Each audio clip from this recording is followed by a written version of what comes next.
Welcome to Play Your Way, where we like to talk about the way we play and more. My name is Brian.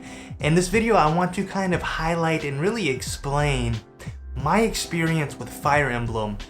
Just last week, I actually beat Fire Emblem 3 Houses, and it was a unique experience because, well, this is my first game in the series of actually playing a Fire Emblem game.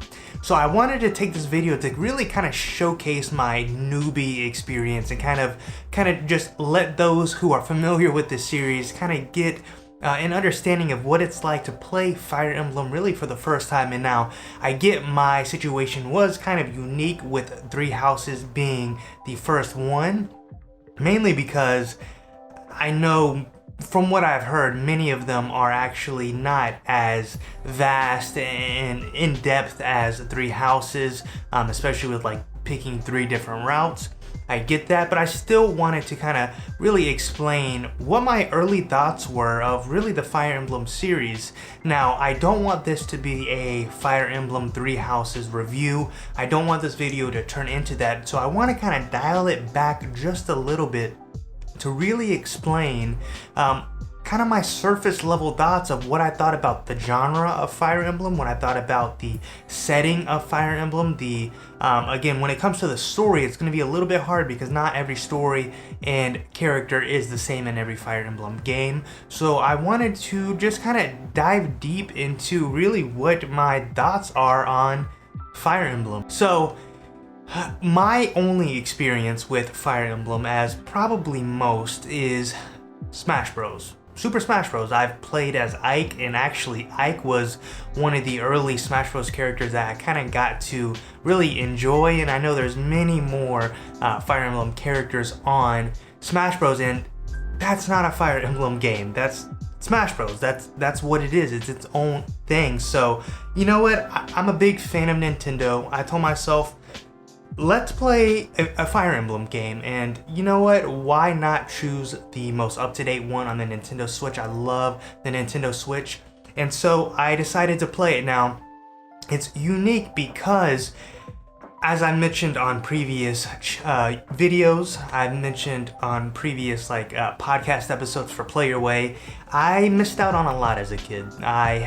Ironically, I actually had PlayStation 2, original Xbox, Nintendo DS, Game Boy Advance. I had all of that, and still, my gaming experience can be summed up into 3 things, and 3 games specifically: Call of Duty, Pokemon, and Yu-Gi-Oh! So I missed out on Fire Emblem, Sonic, Mario, Zelda, JRPGs in general, Dragon Quest. Whatever the case is, you name it, I missed out on it because I just wasn't interested in it at the time. And so, kind of looking backwards, I'm like, you know, what did I miss out on? And Fire Emblem was one of those series, and like I mentioned already, I love Nintendo. I love Nintendo games, and so I want to kind of go on a quest and kind of play all of these first-party Nintendo games and experience them for myself. With all that being said, let's jump into what my thoughts are actually on Fire Emblem. Again, you will see some hints of 3 Houses kind of coming out because that's the Fire Emblem game that I played, but I want to kind of keep it succinct with just my overall opinions on Fire Emblem as a genre. So number 1, it's kind of an obvious one, and many people might even look over, especially if you play these games for a while, but Fire Emblem, like that phrase, what does it mean? After I had played 3 Houses, I kind of thought back to myself, Fire Emblem, what does this phrase have to do with the game? What's its historical context here? You know, with some games you can kind of pinpoint like the title of the series and kind of understand where that title plays into the actual game. I'm not quite sure where Fire Emblem actually has a place at. Maybe it was in the original game, maybe it would, you know, there's a specific point or historical context, or it's just a random name that they decided to go with. I don't know, but I definitely couldn't understand what Fire Emblem, the phrase itself, meant from 3 Houses.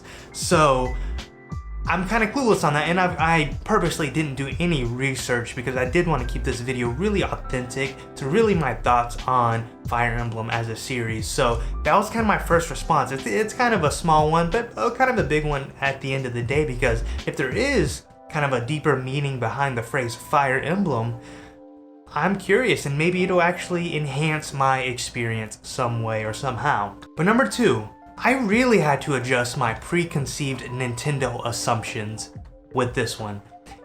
I'm a big Nintendo fan, and one of the reasons why I'm a big Nintendo fan is I love the colors, I love the cute gameplay, I love the family aspect that Nintendo provides. I love it all. It's unique, it's packaged well, the quality is there, and no one else has it. Well, I had to throw that to the side when I had to play Fire Emblem Three Houses. Now, the cover, beautiful. Love the yellow, the red, the blue, the purples. This is Nintendo. Well, once I started playing, I was like, oh, visually it's kind of bland. The colors are kind of neutral. And that's not necessarily a bad thing.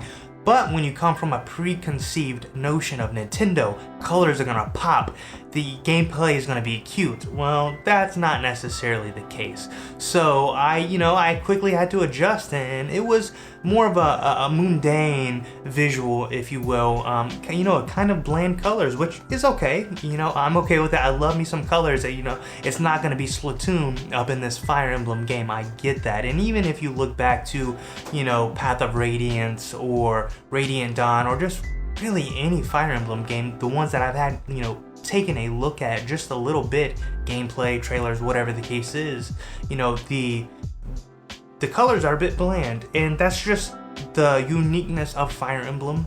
So that was one of the things that really caught my attention early on, because I am a cover art kind of person. I am a color visual art style kind of person, and so when I was playing this game and really understanding that it's, the colors are a bit neutral, you're not gonna find the colors, the real heart of it is really in the gameplay. And well, that's kind of the next one I want to get into, is the gameplay. And wow, if there's one takeaway from Fire Emblem, is that I learned something about myself, and that is I absolutely love tactical RPGs. In fact, this is the first tactical RPG that I played. I've played Pokemon, not necessarily tactical. I played Persona, not necessarily tactical. And in fact, that's the only RPGs I've actually ever played. So this is, in fact, the third RPG that I played, and I'm really glad that it was, because again, phenomenal. Earlier this year, I played quite a bit of platformers, so something like Super Mario Sunshine, even dabbled a little bit in like Conker's Bad Fur Day on the N64. Just a variety, Super Mario 3D World. I played these platformers, and I learned that I don't really like them. They're kind of annoying, frustrating. I don't like them. However, I did learn the opposite about Fire Emblem, is that I love tactical RPG. I love the ability to kind of sit back, strategize, no time limit, no reflexes that I have to kind of keep up on. I can just play the game, create my team, create a plan, and kind of execute on that plan tactically, strategically, and I loved that aspect. It was phenomenal. Can't say enough things about the gameplay, and it's one of the things where I'm kind of hooked on the Fire Emblem series, is because I know this is a tactical RPG. It's not just a one-off for Three Houses. All of these games are tactical, and I love that. This is my first one, so I'm excited even more to play these games. Apart from the art style and design, the second most important thing is really the gameplay. If you can hook me in with the look of the game, the next step is, okay, can the controller stay in my hand, or am I just putting the game back on the shelf because the gameplay is horrible, or it's just not for me? That's not the case with Fire Emblem. The controller is staying in my hand. The gameplay is phenomenal now. This gameplay, there's a lot packed into it because of a couple reasons. Like I mentioned, I play Pokemon. It has its own combat system, right? You have your weaknesses. Electric is strong against the water. Fire is strong against grass. there's kind of this combat system there. You take Persona, it has its own combat system of strengths and weaknesses, and so does Fire Emblem, and really every RPG. But because I'm new to the genre, it's kind of eye-opening to kind of see these combat styles and the gameplay kind of shine in its uniqueness there. I'll be completely honest, I did not fully understand the combat system when it comes to what's weak against what's strong against, another thing. It would probably take me a couple playthroughs or just to get familiar with the game itself. But it was kind of unique that, that's there. And to me personally, now again, I'm playing 3 houses, so it's a bit of a unique stance, and I even said it before. I've never played a Fire Emblem game, but I could tell 3 Houses was kind of like the Zelda Breath of the Wild of the series. It was kind of this expansion, this vastness of the series, and kind of opening up to what it could be. I could tell just from playing the game. And so complex, systems that are in place I'm sure are in the previous games, but it took me a while to kind of get to understand the battle system and the combat system apart from the tactical side. It was unique. Now, one thing that I absolutely love about the gameplay is the attack forecast. Never seen it, never heard of it, but whenever I highlight onto an enemy, I can see and choose which weapon is going to do the most damage. Whatever the case is, I can see if that enemy is going to attack me and how much damage it's going to do to me. It was definitely great for a newcomer who's kind of just filling it out, figuring it out as I go, and it was phenomenal. I wish more games would implement this attack forecast. Fantastic. Now, one of the things might be controversial, not really to me. I love easy games, so the fact that they had a casual mode, your player does not die whenever it gets attacked in battle.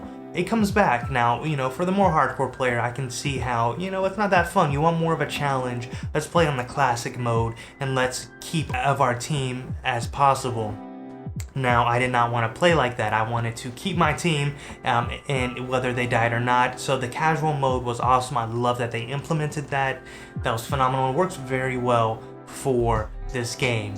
So let's move on to the next thing that I learned about this game, and just as I was playing it, and really, it was the story and the characters that really intrigued me. If the gameplay was fun and brought me back, the stories and the characters really intertwined my gameplay experience, and I enjoyed it. Now, again, this is where 3 Houses comes into play, but I know not every Fire Emblem game is going to have those same characters. The storyline is going to be different. There's going to be different characters. Now, that's a good thing, because knowing that Fire Emblem has a very deep and intriguing and captivating story, as well as charming characters, it makes me just want to go out and buy another Fire Emblem game just to check out that story, just to get intertwined with it, as well as, get attached to those characters that are in there.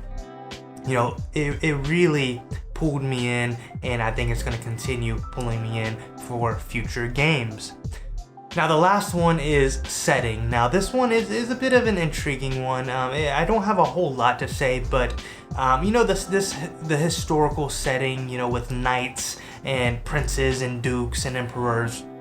It's not something that I'm familiar with. However, I know that kind of time period and setting is really used a lot in games.